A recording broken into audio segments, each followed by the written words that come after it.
Hi everybody, Sid Walker here.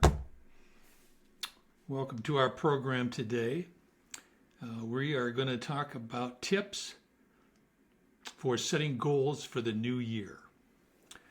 I've been a peak performance coach for over 35 years, over 5,000 clients, coaching clients. And my main focus at this point in my career is helping people overcome their sales call reluctance. I still do other kinds of sales coaching, but that's my main focus. I have a free school, that's Skool. It's called Fearless Prospecting Group. And the fastest way to get to that is fearlessprospecting.net. And that link is also below. So go to the free school, click on join. On step 2, there's some free stuff there. So, click on read more. You can download the first 30 pages of my Amazon bestseller, which is How I Conquered Call Reluctance. The title's longer, but that's the main part.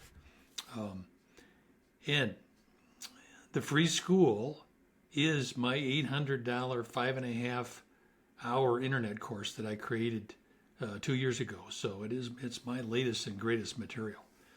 All right. And I have 7 websites. I have one other big training website called Selling Without Wrestling. You can see all that if you go to sidwalker.com. That's SID, sidwalker.com. All my websites and are listed on there, so you can see them. All right, so let's set some goals for the new year. It's a good time of year to do that, right? It's a good time anytime to set new goals, but particularly this time of year. So what's the difference between a vision and a goal? A goal is measurable. It's kind of how many by when. I'd like to make 5 sales by the end of the month. Okay, that's how many by when. A vision is bigger. It can be highly defined or highly vague. Think of a canvas. You can have a clear vision of what you want to put on the canvas, or you can just start with something, stick figures, or just a pencil drawing, and then add from there. So you can start with anything and then see what you want to add as you go. With a vision, you need a place to start. So it's good to have something you can add to. It could be canvas, I mentioned, bulletin board. I have a lot of bulletin boards with collages of art off the internet. Those are really fun. It's really inexpensive to print stuff on your color printer. Stick it on a bulletin board, and you can change it anytime you want. It's a lot less than buying art. I have a lot of art as well, but I love my collage bulletin boards. Bulletin board, so whiteboard, Word document, any kind of document where you can write stuff. If you're on a Mac, I use Notes a lot, I've got visions everywhere. Some more complete than others. All right. So another way to look at a vision is it's like a goalpost at the end of the football field. It's some place you're trying to get to. Another way to look at a vision is that there's always more to go. Now, like football, obviously there's an end, but it's kind of like if you're traveling east on a round planet, there's always more to go. Okay, so there is a never-ending part of your vision can be created and you could be done, then create another vision, but it's a little different than a goal. It's not how many by when. Sometimes, your vision will just miraculously appear. Those are good days. All right.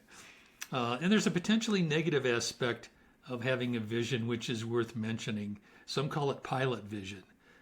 This is where you're constantly focused on how far you still have to go. That's what pilots are looking at all the time, how far they have to go. And you forget all about how far you've already come or how far you've already gone. The ground you've already covered. So ideally, you want to look at your visions and be excited and empowered, about the progress that you've made. You want to stay away from being disappointed at how far you have to go. All right. All negative thoughts. That's one of my main themes in my coaching. No negative thoughts. Total waste of time. Don't do them. All right, that's another discussion. So another key aspect of creating goals and visions is to make sure that they feel intuitively right. I could spend hours on that topic. That's one of my favorites.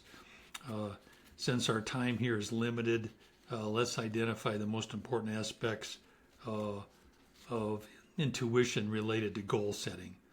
And one is that intuition is a massive resource, originally created to give us direction and timing. Okay, with whatever we're going to do in life. I mean, it could be in the next 5 minutes or the next 5 years.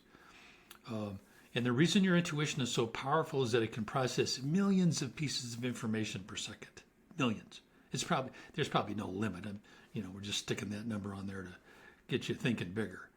Your intellect can process a couple pieces of information per second if you're fast. Okay.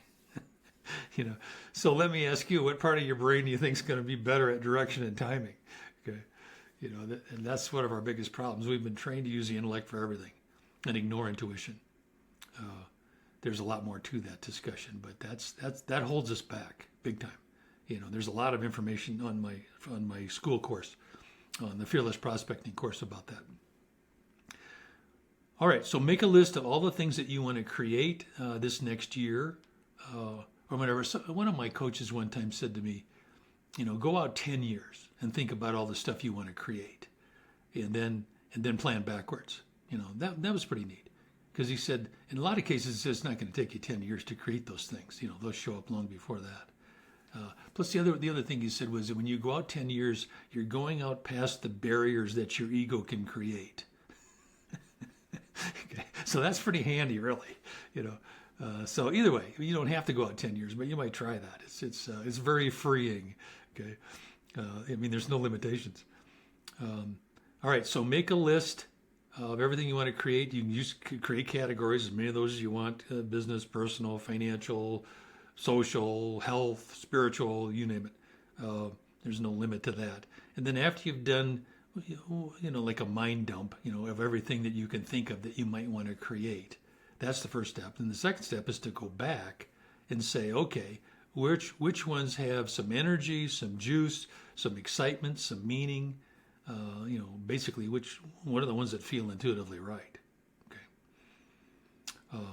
All right. And just to help you here, I'm going to read you a list of questions to help you get started with your goals and visions. Sometimes people would forget. You just ask yourself questions, and then your mind's going to go to work at coming up with things with answers to your questions, which is mainly your intuition doing that, but your intellect can do some of it as well. And also, as I ask you these questions, you're going to think of other good questions, so don't hesitate to stop the video and write those down. When I'm teaching people, interviewing is a huge skill of mine. And when I'm teaching people to be good interviewers, I'll say that if you're in an interview and all of a sudden your question kind of floats into your awareness, be sure to write it down. A lot of times that's the most important question in the whole interview. Or in a sales interview, that can be a question that changes the direction of the conversation and leads you to the sale. Okay. Anyway, interviewing is a big deal for me as well. You'll see I have a lot of material. My website, Selling Without Wrestling, is all about interviewing, mostly for intangible products like investments and life insurance, that kind of thing. All right, here we go. These are the questions to help you start thinking about what you want to create. What do I want to see? What do I want to feel? What do I want to experience? I'm gonna move pretty fast. Remember, you can stop the video anytime and answer these as you go. What do I want to experience once? What do I want to experience more than once? What do I want to experience on a regular basis? What do I want to touch? What do I want to taste? What do I want to smell? What do I want to witness? What do I want to do? What do I want to master? What do I want to be good at? What do I want to learn? What do I want to study? What do I want to maintain? What do I want to grow? What do I want to stop doing? What do I want to enhance in my life? What do I want more of? What do I want less of? What do I want to get rid of? What do I want to give up? Yikes. New Year's resolutions. All right. What do I want to add to my life? What do I want that I don't have? What would make me happy? What would empower me? What would be an outrageous goal for me that somehow feels right? That's a big one. How do I really want to feel, and what do I need to do to feel that? Well, that reminds me, and when I'm coaching people, I always get them to set 3 goals. So one goal is, what do you need to get by? Make your life work, basically. The second goal is, what should you be making if you're decent at your job compared to other people? And then the third goal, which is really fun, is set a goal that is so big you can't imagine how you could ever achieve it, but something feels right about it. I could tell you story after story of how people have achieved amazing things. It's just, the essence is when you set a goal, the universe doesn't care what it is. It'll start to teach you how to get it. So one of the biggest mistakes your average analytical guy especially makes is he would never set a goal that he can't figure out how he would do it. That's a mistake, folks. You want to set a great big goal, you have no idea how you would do it. All right. All right. So the final step is to create some affirmations for your most important goals and visions. I mean, you could create affirmations for all of them too. And you want to create statements that assume the thing that you want to create already exists. It's already in reality. And then say and feel these affirmations several times a day. I'm 74. One of my affirmations is, I have the body of a 45-year-old in perfect health, body fat, fitness, and energy. I mean, your subconscious will create whatever you tell it to create with your affirmations. It doesn't care what you ask for. You got to remember that. It isn't going to say, Sid, that's kind of a big goal. Maybe you should start with something smaller. Your subconscious is just a workhorse. It's ready to go to work. Give it a job. Okay. It'll create whatever you tell it to create. Whatever you tell that's the old Napoleon Hill from Think and Grow Rich 100 years ago said, you've got to get in a white heat about what you want to create. Okay. Don't be casual about the stuff you want to create. All right. So anyway, you get the idea. I figured might as well ask for what I really want. I mean, your ego's going to tell you that you're nuts and you should set smaller goals. Okay, you've got to learn to ignore that voice. Okay, that's a big part of the course. All right, so if you want to learn more about affirmations and the ego that holds us back, go to the Fearless Prospecting Group Skool and look at classrooms 4 and 5 are on the ego. They're like a half hour each.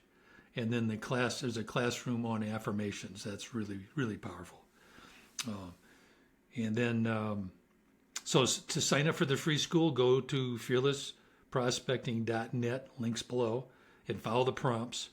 It'll say join. And then, get your free PDF of the 30 pages of my best-selling book. It's in step 2 where it says free stuff there. I think you got to click on it says read more, and then those things pop up. And then also you can schedule a 15-minute quick strategy call with me. Click on that link to get to my calendar. That's not a sales call. This is just designed to give you the best resources for a fast start at overcoming your call reluctance or whatever's holding you back. We're not limited to that. I've dealt with everything you can imagine in 40 years of doing this. All right. I think that's it. Thanks for joining us, and we'll talk again soon. Hang on, I got to remember how to turn this off. Here we go. All right, see you.